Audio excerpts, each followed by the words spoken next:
नमस्कार दोस्तों, स्वागत है आज के इस एपिसोड में। और आज हम बात करेंगे कि हमारे संविधान में बंदी बनाए जाने के विरुद्ध क्या मूल अधिकार हमारे संविधान ने एक आम आदमी को दिए हैं और कौन से आर्टिकल के तहत इसमें प्रोविजन किए गए हैं। दोस्तों, भारत के संविधान के आर्टिकल 21 के अंतर्गत हमने प्राण और दैहिक स्वतंत्रता के बारे में जाना था और भारत के सुप्रीम कोर्ट ने भी इस आर्टिकल के संबंध में समय समय पर विवेचना कर इसे मजबूती प्रदान की है और बताया कि आर्टिकल 21 स्वतंत्रता के अधिकारों का निचोड़ है। भारत के संविधान में जितने अधिकार स्वतंत्रता से संबंधित हैं वो सभी आर्टिकल 21 में मेंशन है और आर्टिकल 22 भी आर्टिकल 21 के साथ ही जुड़ा हुआ है, लगा हुआ है। आर्टिकल 22 अपने आप में पूर्ण रूप से कोई आर्टिकल नहीं माना जाता, बल्कि इसका महत्व संविधान के आर्टिकल 21 के साथ ही जुड़ा हुआ है। दोस्तों, भारत के संविधान का आर्टिकल 22 बंदीकरण या डिटेंशन के विरुद्ध संरक्षण उपलब्ध कराता है। आर्टिकल 22 उन प्रक्रियात्मक शर्त या प्रोसीजरल कंडीशंस को फॉलो करता है जो विधानमंडल द्वारा विहित किसी प्रक्रिया में होनी आवश्यक है। यदि इन प्रक्रियात्मक शर्तों का समुचित रूप से पालन नहीं किया गया है तो किसी व्यक्ति को उसकी दैहिक स्वतंत्रता से वंचित करना विधि द्वारा विहित प्रक्रिया के अनुसार नहीं माना जाएगा और उसे अवैध घोषित कर दिया जाएगा।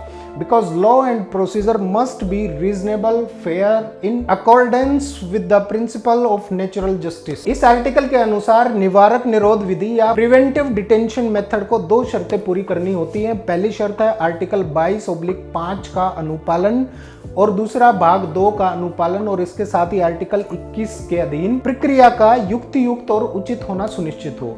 भारत के संविधान के आर्टिकल 22 के अनुसार गिरफ्तारी दो प्रकार की होती है। पहली सामान्य दंड विधि के अधीन गिरफ्तारी और दूसरी निवारक निरोध विधि या प्रिवेंटिव डिटेंशन मेथड के अधीन गिरफ्तारी। आर्टिकल 22 के भाग 1 और भाग 2 के अंतर्गत सामान्य विधि के अधीन गिरफ्तारी को लेकर प्रोविजन बताए गए हैं। संविधान के आर्टिकल 22 के भाग 1 और 2 के अनुसार किसी व्यक्ति के संबंध में गिरफ्तार हुए व्यक्ति को 4 प्रकार के अधिकार उपलब्ध होते हैं, प्राप्त होते हैं। गिरफ्तारी का कारण जानने का अधिकार, अपनी पसंद के वकील से सलाह लेने का और अपना बचाव करने का अधिकार, गिरफ्तारी के 24 घंटे के भीतर किसी मजिस्ट्रेट के समक्ष पेश किए जाने का अधिकार और 24 घंटे से अधिक मजिस्ट्रेट के आदेश के बिना निरोध से स्वतंत्रता। यह अधिकार किसी भी आरोप में गिरफ्तार किए गए व्यक्ति को भारत के संविधान के आर्टिकल 22 के भाग 1 और 2 के अधीन उपलब्ध हैं।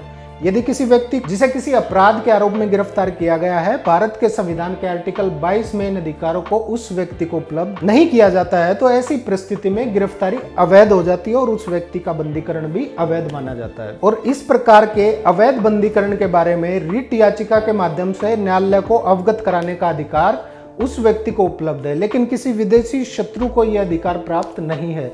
और ये सभी अधिकार संविधान में गारंटी के रूप में दिए गए मौलिक अधिकार हैं और किसी भी स्थिति में राज्य द्वारा इन अधिकारों का अतिक्रमण या हनन नहीं किया जा सकता। यदि राज्य इन अधिकारों का अतिक्रमण करता है या हनन करता है तो जिस व्यक्ति के अधिकारों का अतिक्रमण होता है उसके पास न्यायालय में जाने का रास्ता उपलब्ध होता है। वैसे तो निवारक निरोध शब्द की संविधान में कोई परिभाषा उपलब्ध नहीं है, लेकिन फिर भी निवारक शब्द दंडात्मक शब्द का विलोम है। निवारक गिरफ्तारी दंडात्मक गिरफ्तारी से बिल्कुल अलग होती है। दंडात्मक गिरफ्तारी किसी व्यक्ति को दंड देने के उद्देश्य से की जाती है, लेकिन निवारक बंदीकरण का उद्देश्य दंड देना नहीं बल्कि अपराध करने से रोकना है। निरुद्ध व्यक्ति को किसी निश्चित उद्देश्य के पूरा करने से रोकना है। इसमें निरुद्ध किए गए व्यक्ति के ऊपर कोई अपराध का आरोप नहीं लगाया जाता है। ये एक एहतियाती कार्रवाई होती है जो किसी व्यक्ति को अपराध करने से रोकने के लिए अपनाई जाती है। इसमें व्यक्ति को केवल संदेह के आधार पर ही गिरफ्तार कर लिया जाता है। निवारक निरोध कानून प्रजातंत्र शासन प्रणाली के प्रतिकूल माना जाता है। विश्व के किसी भी प्रजातांत्रिक देश में ऐसे कानून संविधान में आवश्यक अंग के रूप में स्वीकार नहीं किए गए हैं। इंग्लैंड और अमेरिका में कोई ऐसा कानून नहीं है जो